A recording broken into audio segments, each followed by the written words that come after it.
Welcome to Blooming Wand, your home for grounded spiritual content.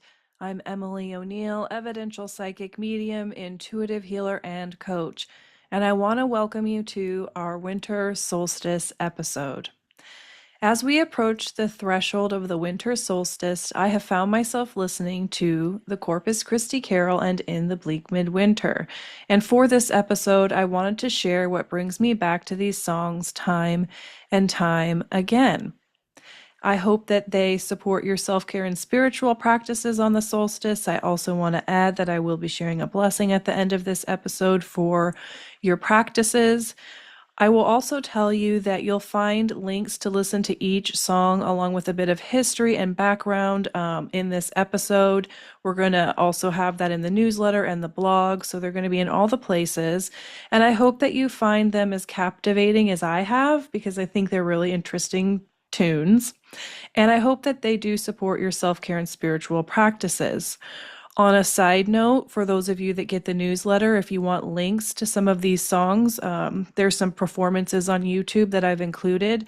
They will be in the newsletter and in the blog. If you are listening or watching elsewhere, you can find the links to the performances at bloomingwand.com. Click explore and go to the blog, and you will find some really wonderful performances included in that blog.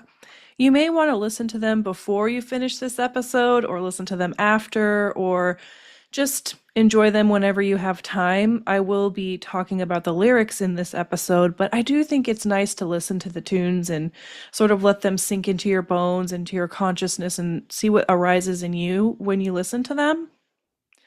Because they certainly got me quite captivated, and it was the lyrics that drew me in, and the simplistic melodies and sort of the repetitious nature of each of the songs, and they really took me to another place, and I thought that was really interesting. I've heard them before. I don't know why they're striking me so much at this point in my life, or this winter. They aren't songs that are necessarily associated with the solstice or Christmas time, but I do think they can be. I didn't necessarily associate them with this time of year. Of course, now I do. But in either way, it doesn't really matter. They're cool songs, and they got me thinking about different themes, including religious ones and Jesus. I wouldn't consider myself a religious person, but these songs definitely have Christian symbolism and tons of references to Jesus. But beyond that are some really incredible universal themes that I think we can all really relate to. And I know that this is a little bit different than my usual winter solstice offerings, but that's because lately I've been really drawn to poetry and music. They offer something special during this time of darkness because they lull me into a state of contemplation and reflection, which to me is exactly what this time of year is for. So I want you to think of me now, for I'm also thinking of you.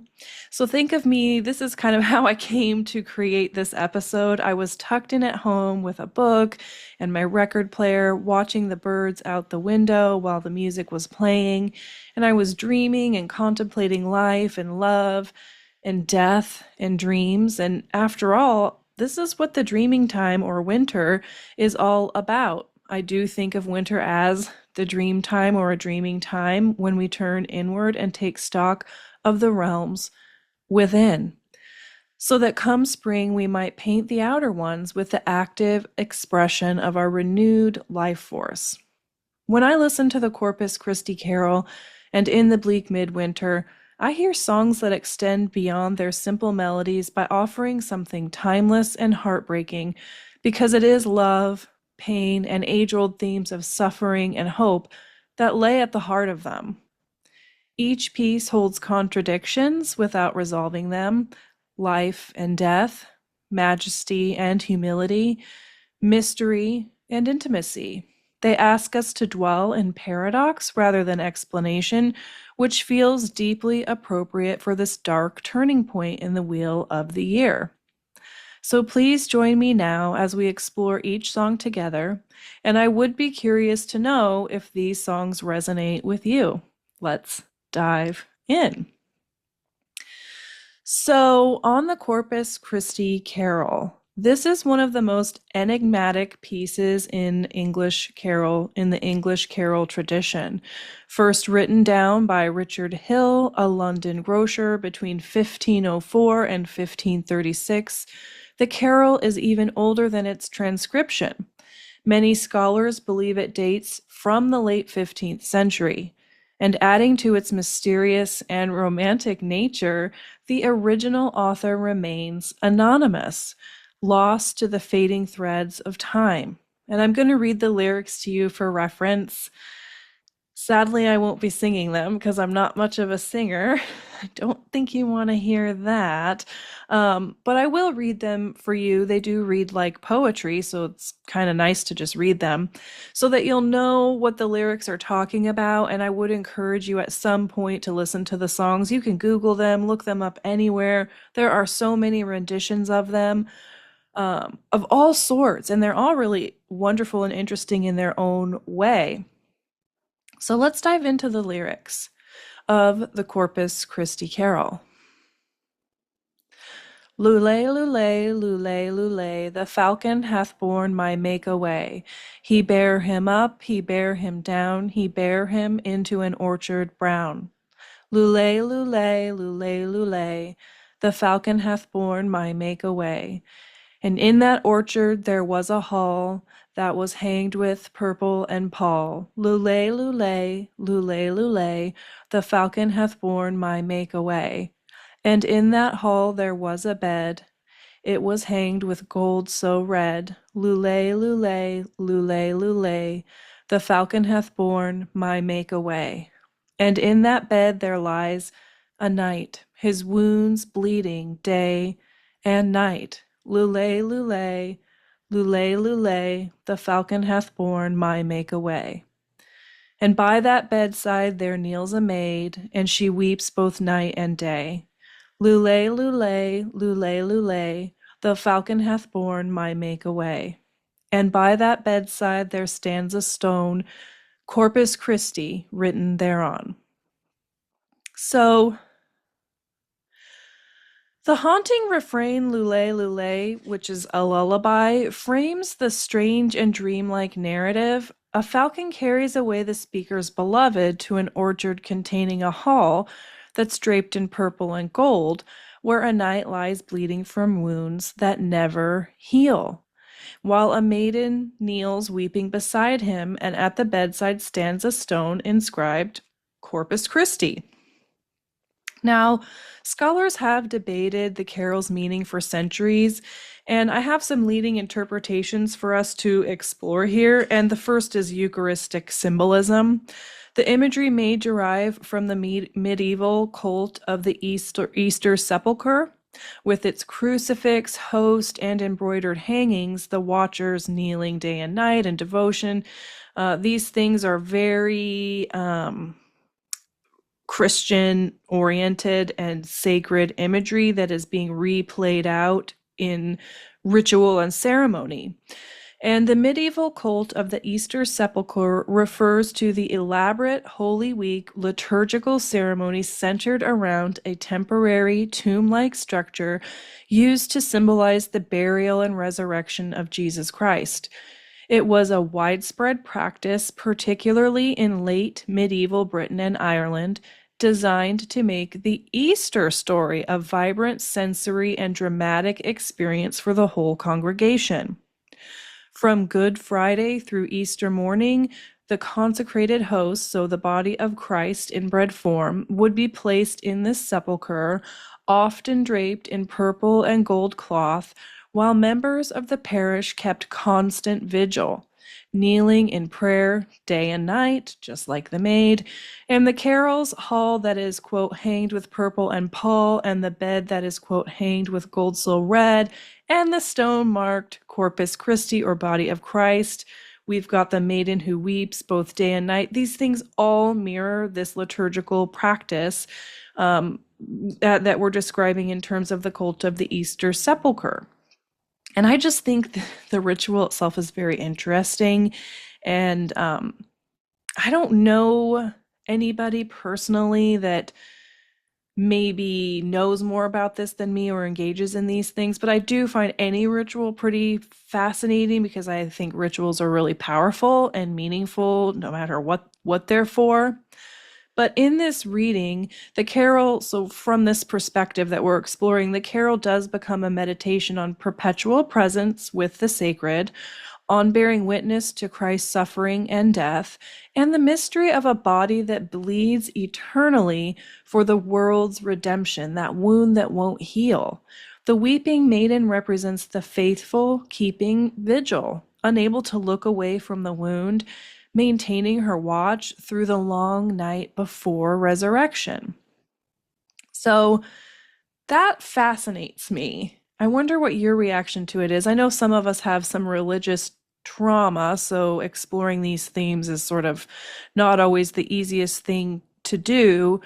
I find almost anything interesting to explore from a historical perspective, which is sort of the approach I'm taking from listening to these songs, because that scene of the night in the tomb with the wound that won't heal and the maiden that weeps and the stone that's obviously drawing a parallel to the night and Christ labeled Corpus Christi, just I was like, this is rich with symbolic meaning.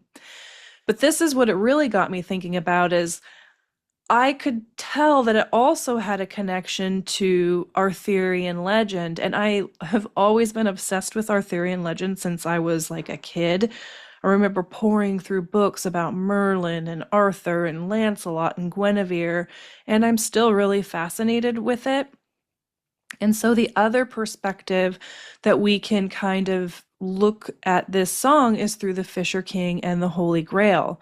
The Wounded Knight evokes one of the most powerful figures from Arthurian legend, the Fisher King, who appears in the unfinished romance Percival, or the Story of the Grail, which is written around 1180 or 1190. In this medieval Grail romance, or the medieval Grail romances, because there's a couple of different stories there. The Fisher King is the guardian of the Holy Grail, and he suffers from a wound that won't heal, leaving him unable to stand or ride. His perpetual suffering is mysteriously linked to the land itself, for his kingdom has become a wasteland, barren and dying because of his wound. So we see this figure very connected to their land, the wound that won't heal, the land that has become a wasteland. The Fisher King can only be healed when another questing knight asks the right question, which is usually, whom does the Grail serve, or what ails thee? But many knights fail to ask the Fisher King any of these questions or either of these questions, so the wound continues bleeding. The carol's imagery of the bleeding knight, the weeping maiden, and the stone-marked Corpus Christi suggests that these are the same wound, the same mystery, a sacred wounding that contains both suffering and potentially redemption. Now, taking this a step further, after doing some reading, this is sort of one of my ideas about what the song could be about, which is the wounded consciousness of humanity. The ever-bearing wound might also represent humanity's wounded consciousness after the loss of Christ. We bleed because we do not know how to heal ourselves and therefore the world. The weeping maiden keeps vigil because we must ever weep for the terrible pain that we inflict on ourselves, each other, and the world, the earth, and we're unable to understand the true origin of our own wound that won't heal. And in this sort of interpretation, the carol becomes a meditation on our collective inability to heal what we cannot name, our exile from wholeness, and the perpetual grief of a world that has forgotten how to ask the healing questions. Like the knight who visited the Fisher King's castle and stayed silent, we witness suffering but fail to ask, what ails thee? What's wrong? Where are your hurts and where is your pain? We fail to ask with true compassion, what hurts? What's needed? Whom the sacred serves? Who is even sacred? What is sacred? And without the question, the wound continues bleeding. So if we don't ask these questions, we don't understand the wound or maybe the healing that needs to occur. And so the wasteland persists, the pain persists, the horrors persist in this world. And we can only kneel and weep beside what we cannot heal. And that just really strikes me. And I do think that's one of the things that keeps drawing me back to this song is I hear the meditative quality of the way the words are sung.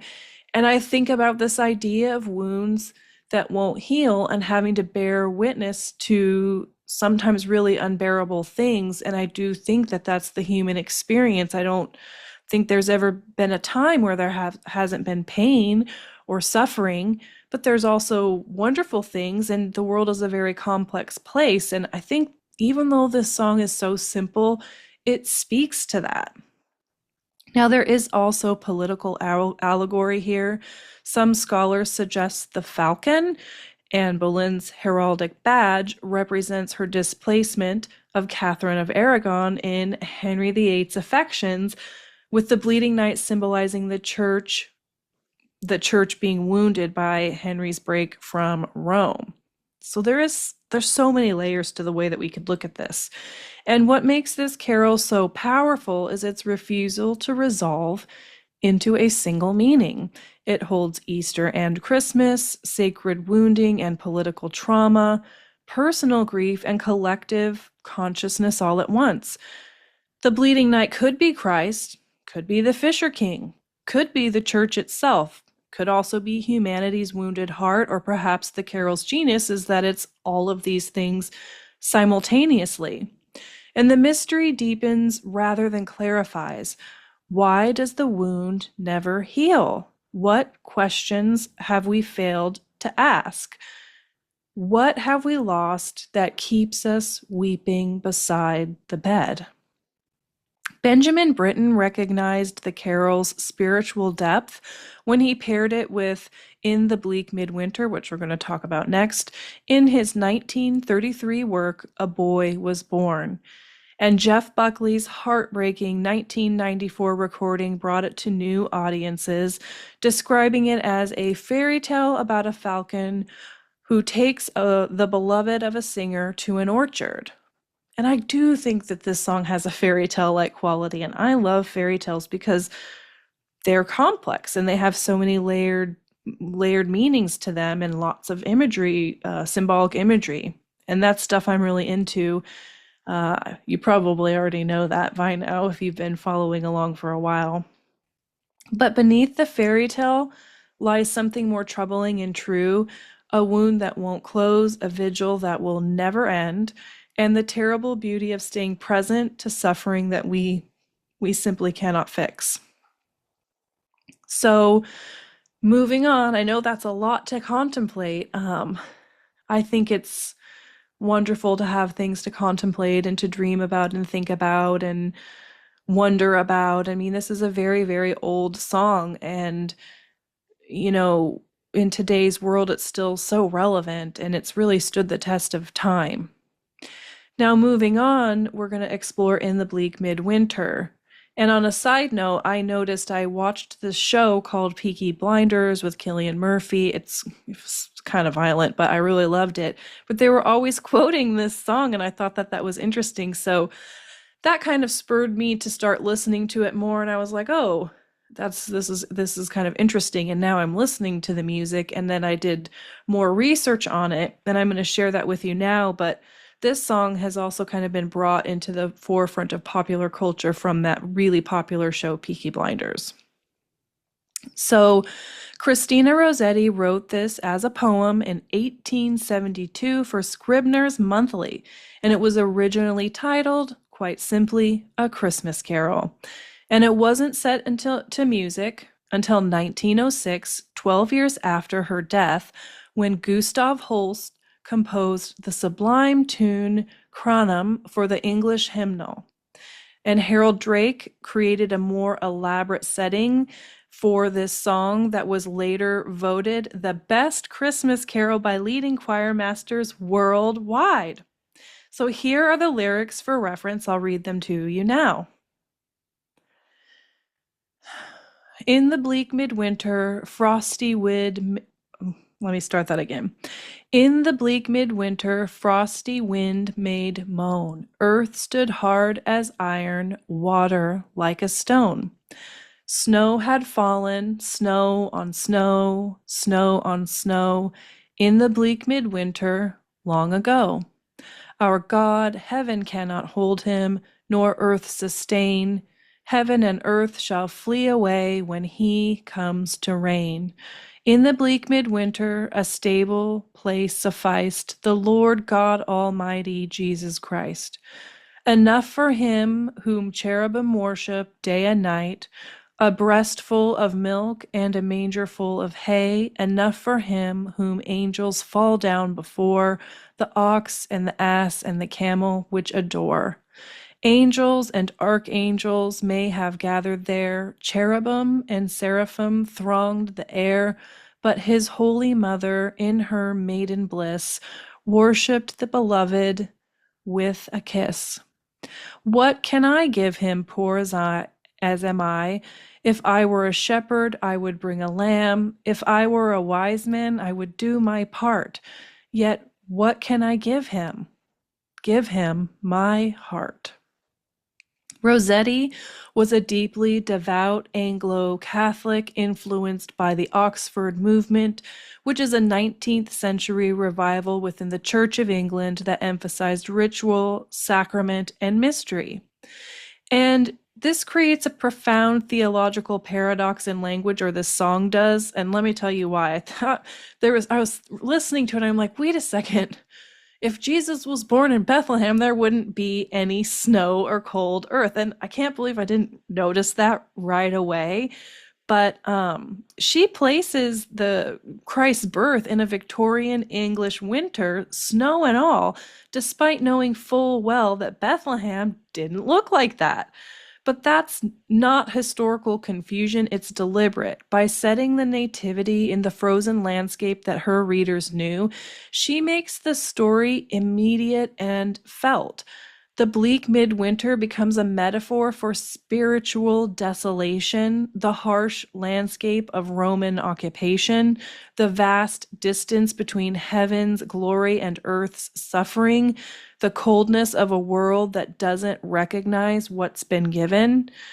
And the poem moves from that frozen outer world through theological enormity. Heaven cannot hold him, nor earth sustain, to the most intimate gesture imaginable, Mary's kiss.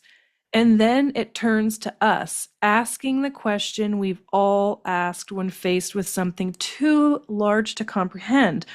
What can I give him, poor as I am? What can I give? And the answer is, give my heart. That's both humble and it's radical. We're not talking about grand gestures, not wealth or status, just offering ourselves to a wounded world.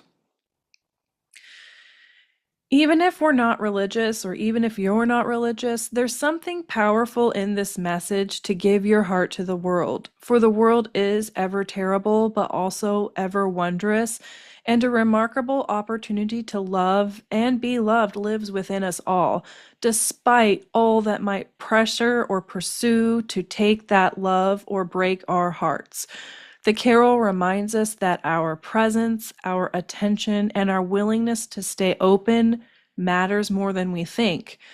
And what makes this carol so affecting is how its simplicity opens into profound depths. The stark winter imagery, so earth as hard as iron, water like stone, snow on snow, becomes the backdrop for the central mystery.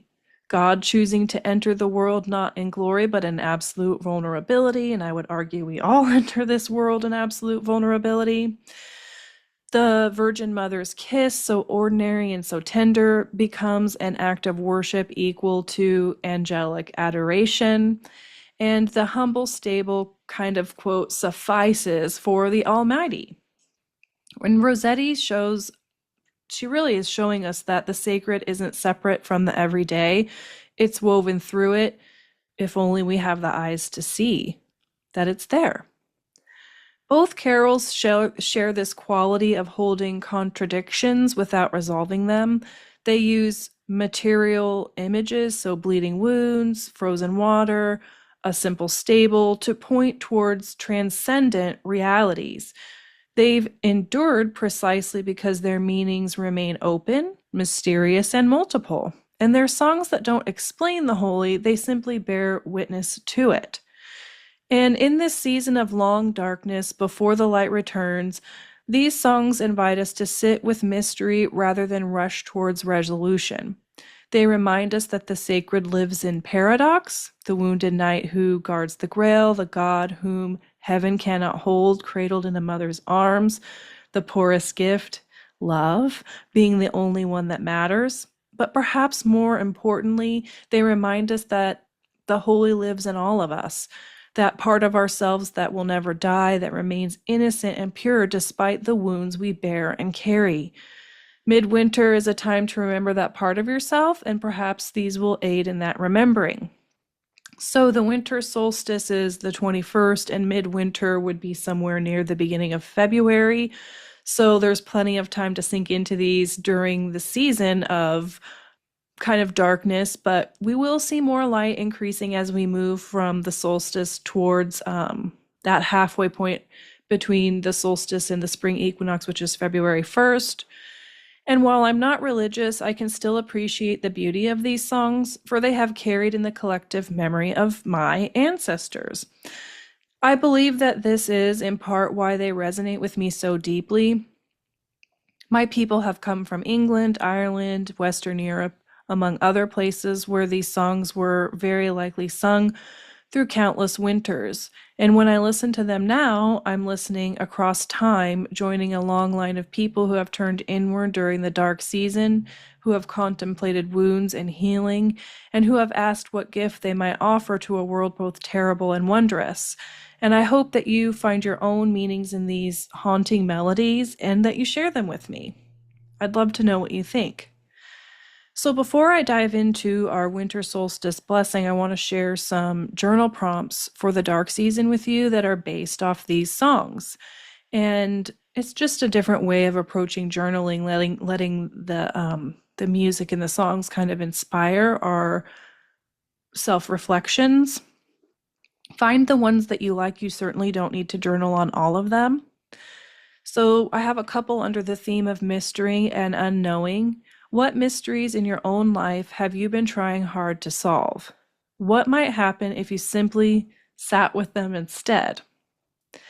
The Corpus Christi carol never explained who the bleeding knight is or why the maiden weeps.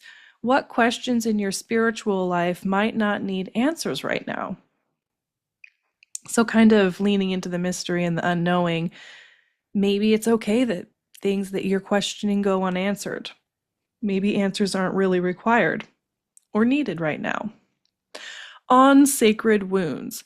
The Fisher King's wound will not heal, and somehow this is connected to his sacred task. What wounds of yours might contain meaning rather than simply needing to be fixed? Rossetti writes of earth hard as iron and water like a stone. Where do you feel frozen or hardened in your life right now, and what might this hardness be protecting? So these are under the theme of sacred wounds.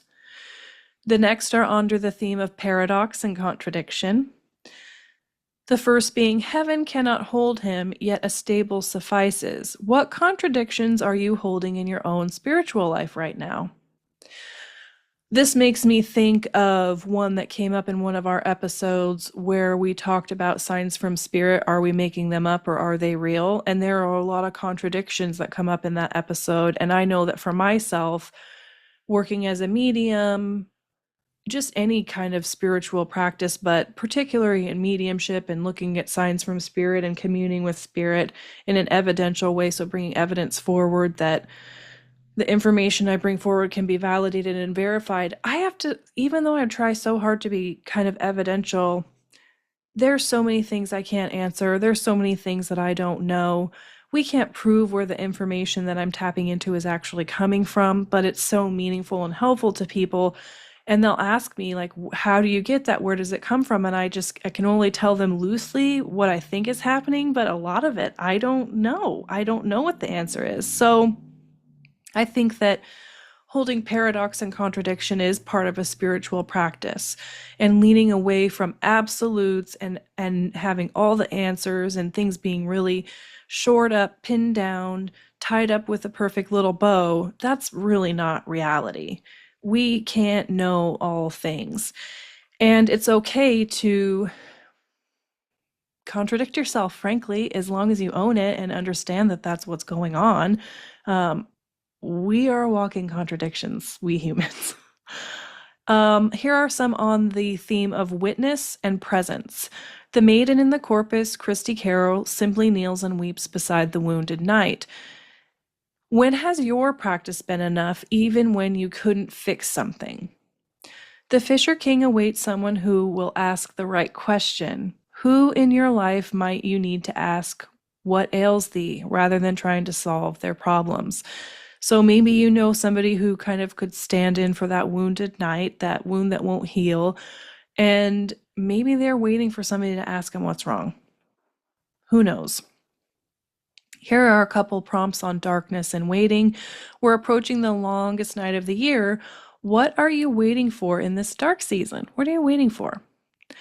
Both carols speak of ancient wounds and long waiting. What part of your life feels like a wasteland right now? What would healing look like, or does it need to look like anything at all? So those are some prompts to work with. If you want to refer to them, again, you can find them, like if you're journaling and you want to look at them on a screen, you'll find them at bloomingwand.com. Go to explore and click on this blog. You're going to get all these journal prompts. You're going to get links to the songs. And you're also going to have access to my bibliography and further reading. I tried to tap into some resources online and then put them into a little bibliography, but I also added things in there that I haven't read all the way through, but know that they have some good information about the songs in them.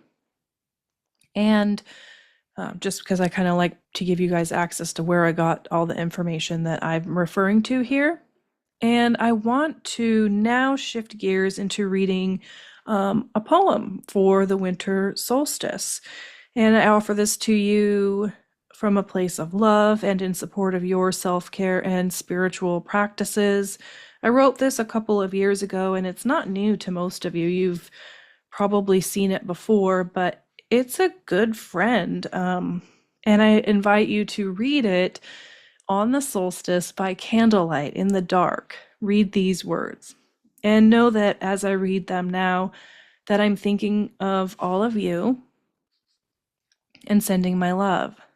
And this blessing is titled, On This Longest Night. Blessed be the darkness that allows the stars to shine so bright in the velvet sky of winter, when the world draws in its breath and waits. O ancient ones who keep watch on this longest night, teach me to trust this darkness, to sink my roots into mystery, to find wisdom in the waiting. Let me learn from the sleeping earth that rest is not empty. Let me be the evergreen draped in emerald boughs, offering sharp, needled hope that awakens the skin. Let me dance in the dark like the candle flame that flickers across my walls. Let me remember that dawn stitches her golden gown to every midnight. And as the great wheel turns, let me carry forward the gifts of this holy dark, patience, renewal, and the quiet certainty of spring. Solstice tidings to all of you. Take good care of yourselves. Get those journals out, and I'll see you soon.